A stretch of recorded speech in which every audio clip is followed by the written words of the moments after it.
Hey, Brendan. Now you have your new defensive line coach, Coach Vince, and everything I see about him, he just exudes energy. What is he like in the locker room? How does that energy feed off of? How do you feed off the energy of your coach, and what has he been able to do with the work that you guys are doing as a line? Yeah, you said it right, man. Energy, bro. Like he gives energy to us every day. He comes in locked in and he's ready to give us the most. And, as a player, I feel compelled to give it right back. So, something I've noticed about Coach Vince is he likes to push us, past the point of where we're comfortable. He likes to make us, push to that point of uncomfortability and be comfortable with uncomfortability. So, he's not willing to accept mediocrity, and that's something that's helped me advance my game, and for all of us to advance our games to become and reach our maximum potential. That's in that aspect. I got a lot of respect for Coach Vince for that. To Kevin Stone next. Hey, Brandon, how you doing? Good. How are you?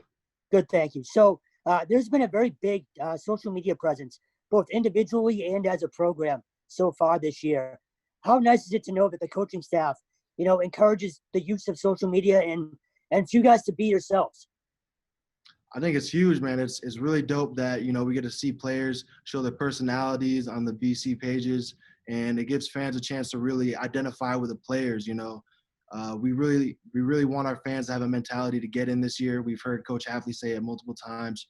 So being able to get these fans to be able to see what the life of a football player is here at BC, the things that we do, and how we engage with each other, I think that's really crucial to be able to put that out there and create a community around BC that can rally around this football team.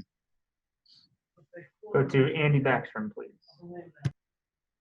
I know you don't totally want to look back on last year a lot, but this team ranked second to last in the ACC in sacks. Do you guys have a chip on your shoulder going into the season, knowing you guys are 1 year older, a lot more experience on the line after getting a lot of reps last year? And what kind of motivation do you have for 2020? Yeah, we always try to have a chip on our shoulder in the D-line room. And, we're really trying to make steps from the past. We're working harder this year than we did. We've gotten, a new defensive staff that's working with us. So we're trying to advance our game in every aspect of the game. So, we're looking forward to getting on the field this year and showing everything that we've been working towards in camp.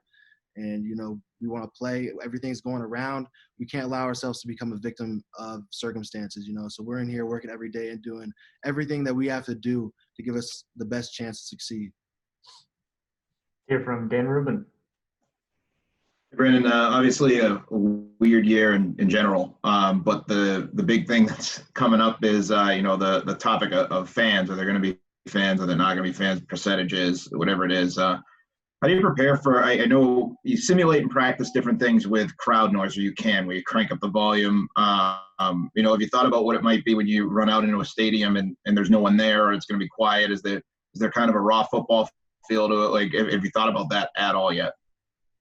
I mean, don't get me wrong. I love having fans at the games and whatnot, but fans, no fans, playing in Alumni, playing in a parking lot, we don't care here. We just want to ball, We're getting ready for the season. We put all this work in. A lot of people haven't seen the work that we have to do and the steps and precautions we've had to take to do it at the level that we're doing it.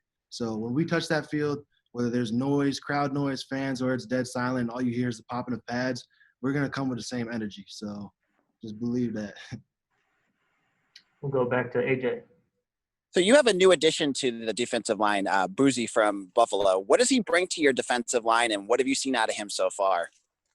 Yeah, Boozy's a great addition. He's great in the locker room and on the field. He's big and he's a physical force. He moves very well, and he's been someone that has been able to come in and pick up the defense and fit right into our D-line.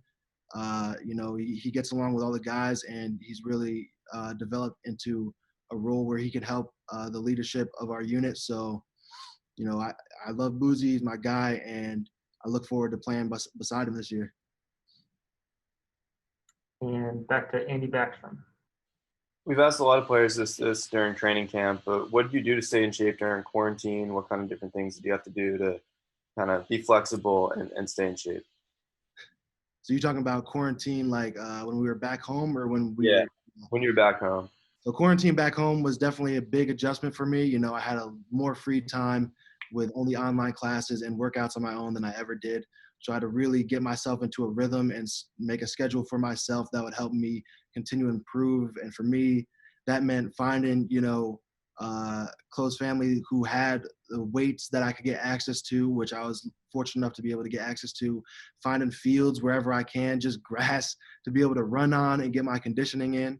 And, shout out to our strength staff. They did a great job of pumping us with, workouts for each week that we could do and sending in videos of those workouts as well to make sure we were staying on top of it. So that was huge, and then weight maintenance and all that, nutrition, all that plays into factors. So just being able to take care of all of that on my end while I was home during quarantine just required a lot of, dedication and structure to my life of being able to create a schedule for myself and maintain it. So, self-motivation was definitely crucial for that. We'll wrap up with one last question from Dan. Brandon, we saw a video this morning up on social media of Phil Dracovic throwing a ball downfield and had that step into the throw. As a defensive lineman, when you have a quarterback on the other side that can step into a throw, step up and make those throws, what do you kind of look for before the snap? Do you try to get to the quarterback fast? Do you try to collapse a pocket around them? How do you work with defensive linemen to prevent the quarterback from maybe stepping up, delivering a throw on a dime and try to push him back a little bit? What are some things you look for? Yeah, so as a defensive lineman, depending on the coverage we're in, depending on the pressures that we're running, we're going to be coming at the quarterback in different ways, different angles, different blitzes. But something that we really need to do is maintain the pocket, keep him pressed in, and make him feel like he's thrown at a phone booth. Something Coach Vince has really emphasized on us is making sure that we get ball hand up. Say, for instance, it's 3rd and short. We know that ball is going to be getting out of there fast. So we're training ourselves now to get our hands up and potentially get some bad down passes on those throws where he's going to be getting out quick. When it's 3rd and long and we know we're in man coverage, we got to go. We got to give our best rush, get to the quarterback, and same thing.